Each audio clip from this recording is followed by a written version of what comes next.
มื้อนี้บ่มีหยังหลายจะมารับเอาสกิน Hunter X Hunter ทั้งหมด4ตัวเฮาจะแลกเอาเองตัวนึงเนาะแล้วก็ตามที่เฮาบอกไปเฮาได้นัดกับผู้นึงไว้ให้เราส่งให้3สกินเดี๋ยวเฮาจะมาเบิ่งนํกันว่ามันส่งได้แท้บ่แล้วมันก็ประหยัดกว่าเติมเองซำใดถ้าว่าเฮาเติมเอาตัวเดียวมันก็ถูกอยู่เพราะว่าเฮามีตัวฟรีมีอีหยังซอยแต่ว่าตัวที่2ตัวที่3ตัวที่4ขึ้นไปมันจะบ่มีหยังซอยมันจะได้ใช้เพชรล้วนๆมันก็อาจจะแพงหน่อยนึงถ้าว่าตัวแรกตัวที่มีบัตรฟรีหยังมาซอยก็เบิดบ่หลาย 2-3,000 เพชรก็ได้แล้วส่วนตัวที่บ่มีบัตรฟรีมาซอยก็อาจจะเบิดไปประมาณ 5-6,000 เพชรดวงช่วยอีหลีก็อาจจะเบิดฮอด 7,000 เพชรคือฮิซุกะตัวนี้เฮาแลกเองก็เบิดไปประมาณ 3,000 กว่าเพชรขนาดว่ามีบัตรฟรีซอยได้หั่นส่วน3สกินที่เหลือแม่นเฮาจะให้เขาเจ้าส่งให้นี่แม่นเพจเพิ่นเลยกับเฟซเพิ่นรับเฮ็ดเสื้อผ้ารับออกแบบเสื้อผ้าแล้วเพิ่นก็เป็นเจ้าของทีมอีสปอร์ตนํเพิ่นรับส่งสกิน 950,000 หา1ล้านอัพเนาะไปอุดหนุนเพิ่นได้ทั้งเกมแล้วก็เสื้อผ้าอันนี้แม่น2สกินแรกที่เพิ่นส่งให้แม่นคีรัวแล้วก็กุลาปิก้าส่วนอีกตัวนึงตัวสุดท้ายก่อนแม่นเพิ่นสิส่งให้น้ำหลังอยู่ท้ายคลิปนี่แหละคลิปนี้ก็ถือว่าเพิ่นเป็นผู้สนับสนุนเนาะเพราะว่าเพิ่นลดราคาพิเศษให้ก็เลยว่าโปรโมทซอยเพิ่นหน่อยนึงใครอยากเฮ็ดเสื้อผ้ากีฬาหรือว่าอยาก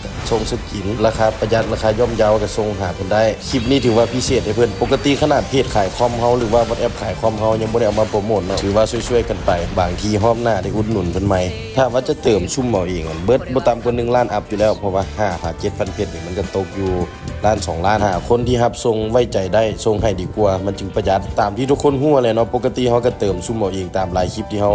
ให้เบิ่งมานี่เป็นครั้งแรกที่เฮาให้คนอื่นส่งให้เพราะว่าบ่ค่อยเชื่อใจคนง่ายๆปานใดส่วนหลายก็เลยเติมเอาเอ